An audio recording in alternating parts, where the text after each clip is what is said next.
Hi, this is Melissa Richardson, the Bread Geek. Just here to give you a little holiday tutorial, give you some ideas. Well, first some tips for how to prepare your holiday table when you're baking with natural yeast. There are a few things that can be a little bit different, and then also to give you some ideas for some of the items that you might want to include as part of your dinner, dessert, breakfast, eat bread all day plans. That's what the holidays are for, right? So anyway, let me just start by saying you can also find me on thebreadgeek.com. I am also on Instagram, handles at the Bread Geek, same with Twitter and Facebook. So there's a lot of different places that you can join me for different conversations on bread, natural yeast, kind of all things whole foods and health, as well as a little bit of kind of food storage, prepping stuff. You know, I'm kind of, I'm a food homesteader. That's what I like to think of myself as. So I also have two cookbooks that I have authored. The first was The Art of Baking with Natural Yeast. The second that just came out is Beyond Basics with Natural Yeast, and you can find both of those on Amazon.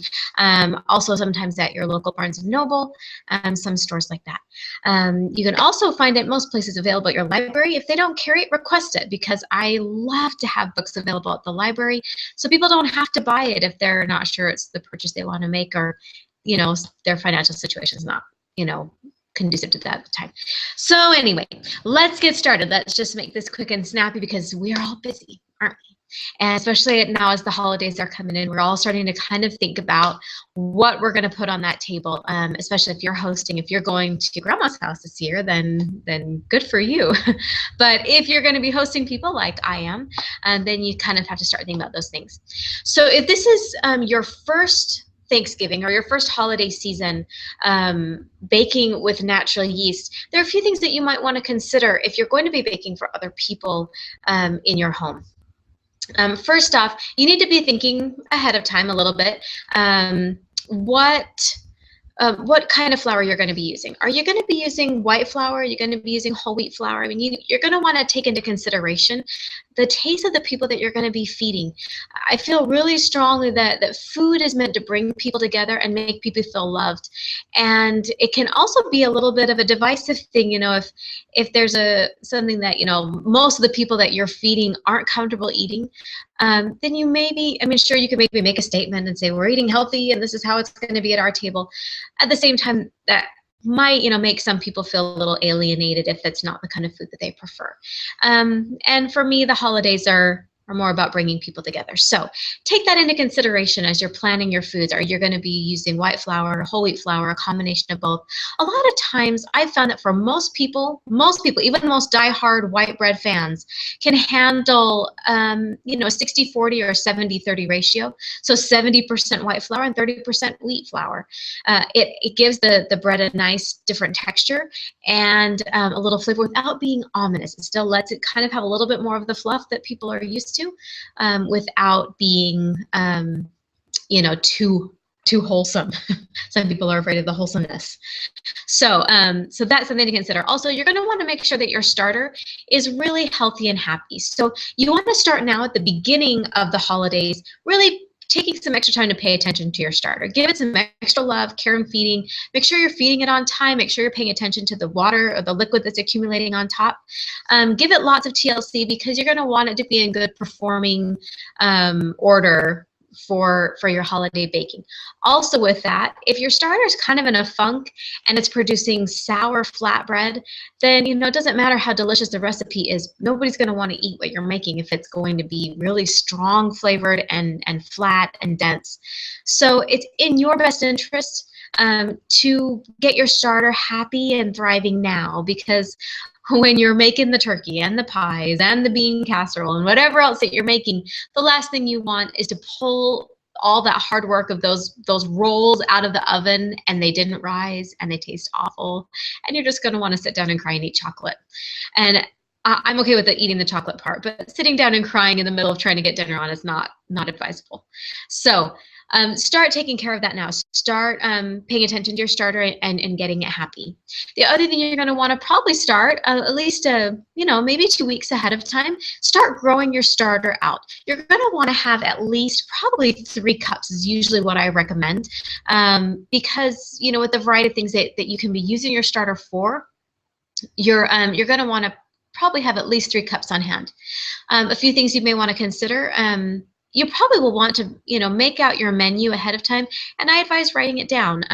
If you're going to use your starter to thicken your gravy, if you're going to use naturally yeasted bread for your stuffing, if you're going to be feeding a lot of people, if they're going to be staying in your home, you're going to be making a lot of pancakes or anything like that, you're going to want to just think ahead, at least a couple weeks ahead, and think, okay, how much starter am I really going to need? Look at the recipes you're going to be using and plan accordingly. Start building your starter up so you have plenty of starter for your holiday baking. It doesn't matter if you have leftover when the holidays are over. You can freeze that starter. You can do all kinds of things with it.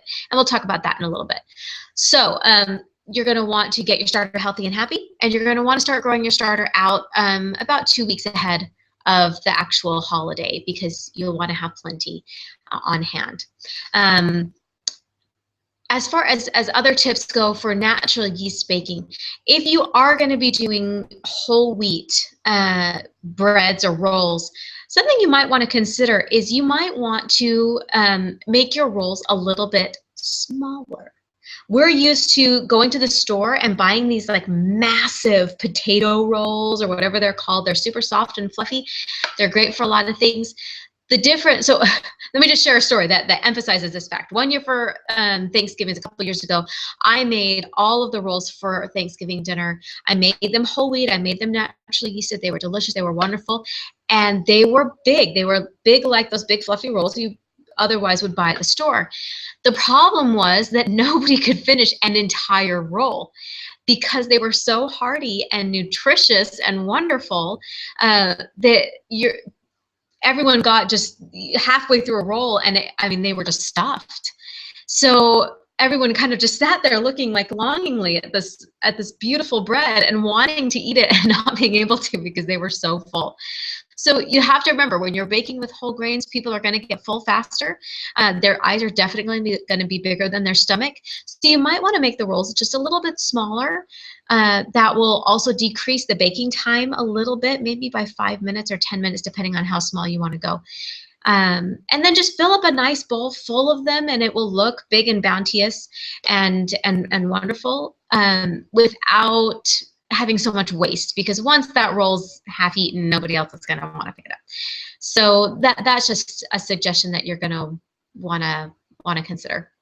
The other thing I also advise is a lot of people like to do some of their baking ahead of time before Thanksgiving, just to save on oven space, to save on a lot of other things like that, and just the general stress of the day. With naturally yeasted breads, especially whole wheat breads, I don't recommend that as much. And I know it makes the day a little bit more stressful, especially if in previous years you've done like the bake and serve rolls where they come frozen, you just throw them in the oven or whatnot. It will take a little bit more juggling. You'll want to consider that in your scheduling for your baking. But the wonderful thing about naturally yeasted breads and whole wheat breads is that they are living things. So while a lot of the freshness will still be there the day after, there's a reason that, you kind of have the joke of day-old bread being a discount item. You want your bread to be fresh. You want it to be fluffy and warm out of the oven. So I don't recommend baking the bread or the rolls ahead of time.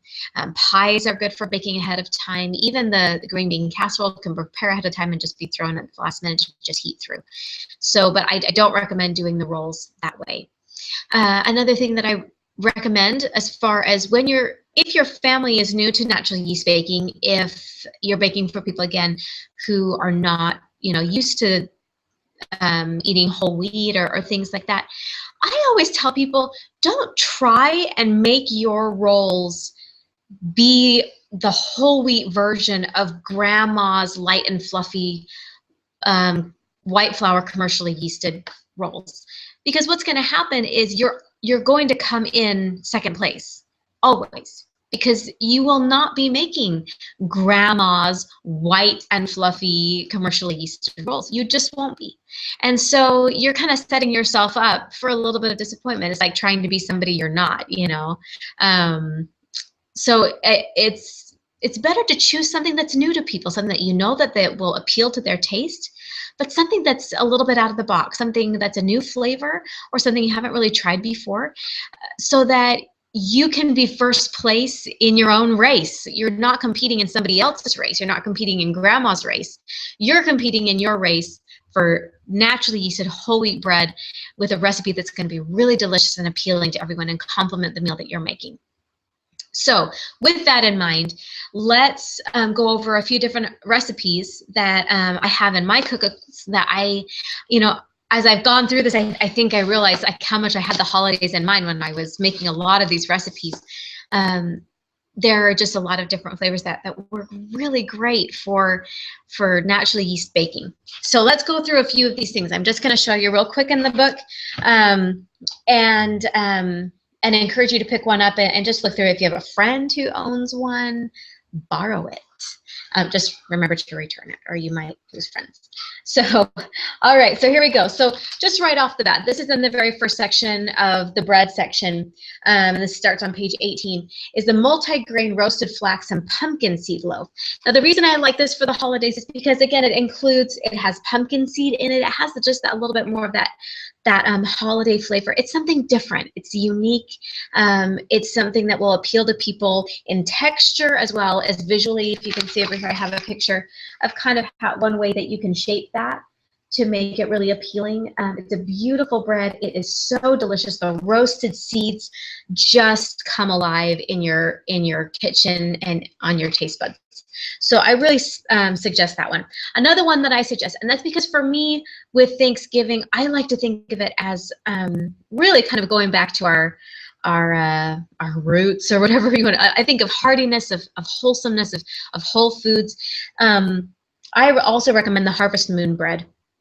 It does, the recipe does call for a lot of raw or very natural ingredients. This is a recipe I came up with while I was staying on a farm where I had all those ingredients right on hand. But it uses a more coarsely ground flour, and it just has a different texture, a different aroma even, because of the coarseness of the flour. It's something that will appeal to people because it is different, and it makes you really stand out because it looks very unique on the table. And you will have no problem with people loving this bread because it always gets devoured instantly whenever I make it for anyone around here. Another one that is great, especially given the season with the berries that we have available to us with the cranberries. We only have them for so many, days out of the year. So this cranberry ginger loaf is a great way to add something with a little bit different flavor. In the recipe, I didn't include very large amounts of cranberry, but if you really love cranberry and the people that you're baking for love it, add more. You can always add more. So that's a really good flavor. It also adds a really pretty color to the table when it's all sliced and you've got those little specks of red in there, and it just is a beautiful bread, really great for holiday baking. The next one that we were going to go over, I was going to suggest, let's see, which one was it? Oh, the sprouted oat rolls. Now you have an added nutritional benefit because you're sprouting the oats as opposed to just using, a soak. And they also, again, look really pretty because they're rolled in rolled oats. And it just has that extra flair that is so easy. Literally all you're doing is taking the dough, rolling it in oats, and putting it in the pan to rise and then bake. But it looks so beautiful. And again, it just is very impressive when you put it on the table without a lot of effort required behind it. And that's my favorite. This is one of my favorite breads to make, is the spelt rosemary flax. It is actually, I have the recipe in here, it is baked in the crock pot.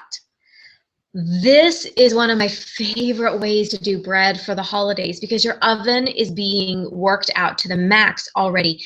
You've got the turkey in there, you've got the casseroles, you've got whatever else coming in and out of the oven.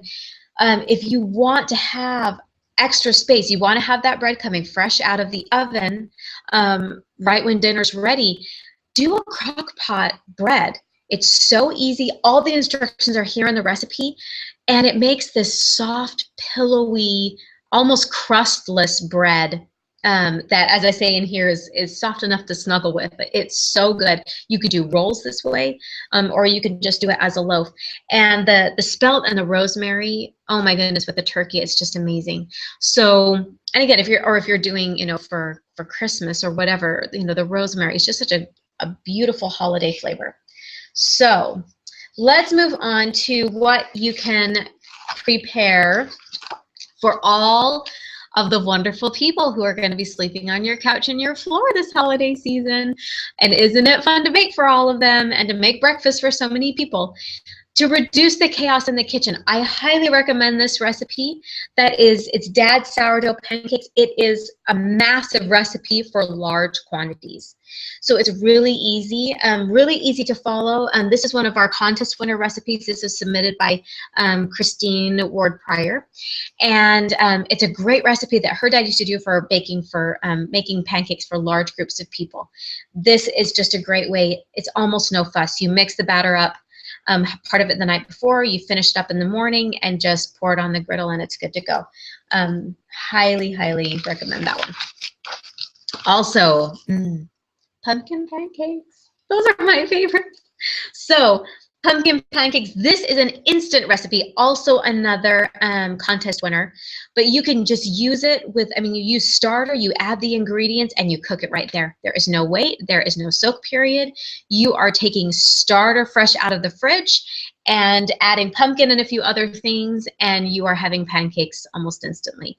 So this is another one though, where if you're gonna plan to bake these yummy, delicious things, for your family, you're going to want to make sure that you have enough starter. So think ahead if you're planning on making these. Because it is all starter and no additional flour, you're going to need large quantities of starter. So keep that in mind.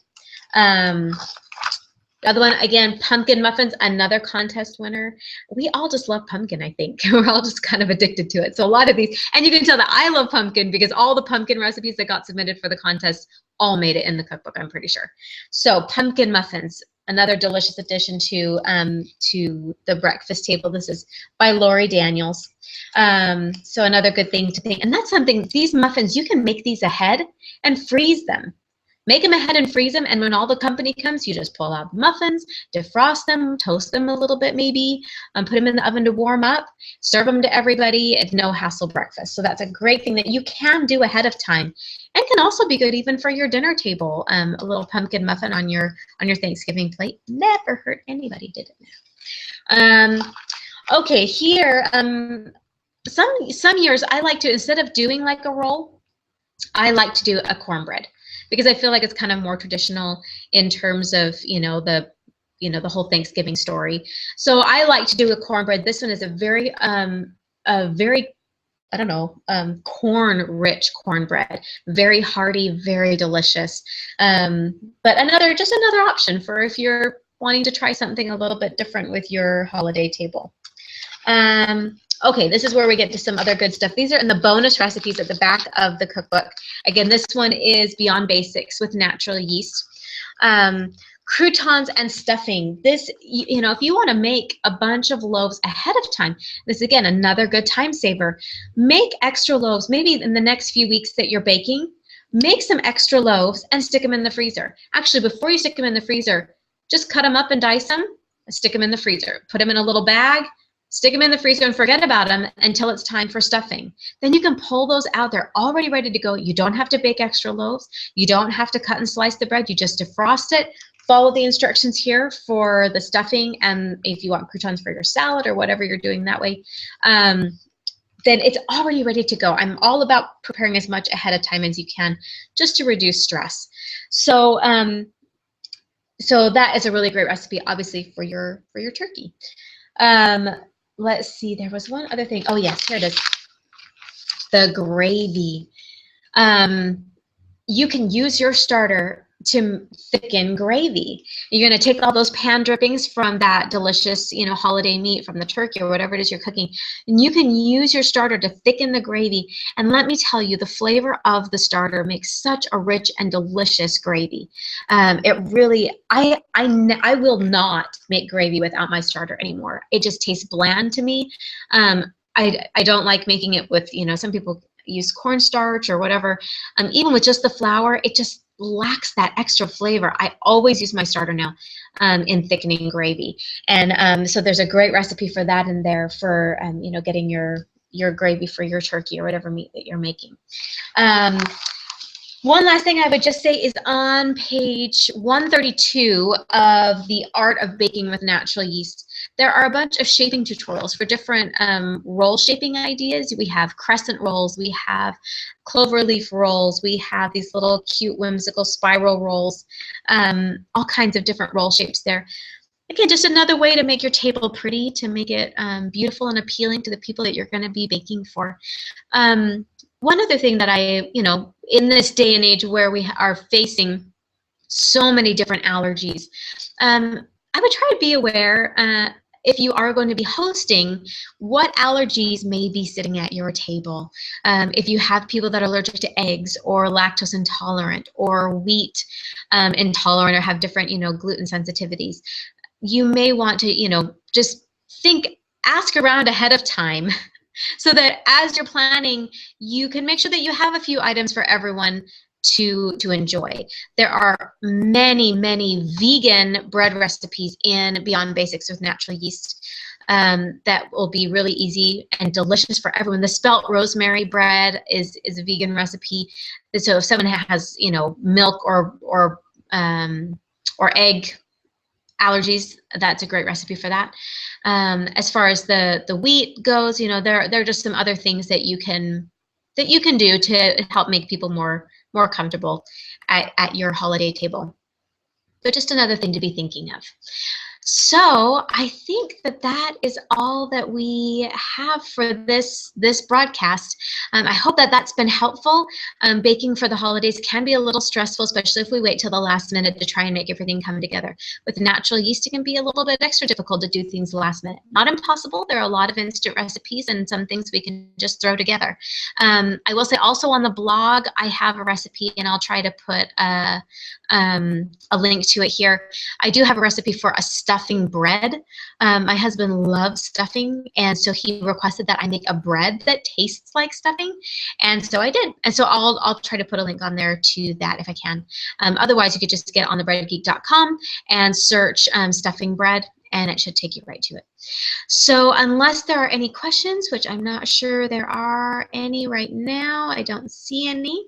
Then we will just call it a night. Thank you so much for joining me, and happy holidays and happy eating and happy baking. And if you have any questions, jump on Facebook and just ask me whatever's on your mind. We're happy to start a discussion about whatever we can do to help make baking with natural yeast easier for you. Again, happy holidays, and we'll see you soon.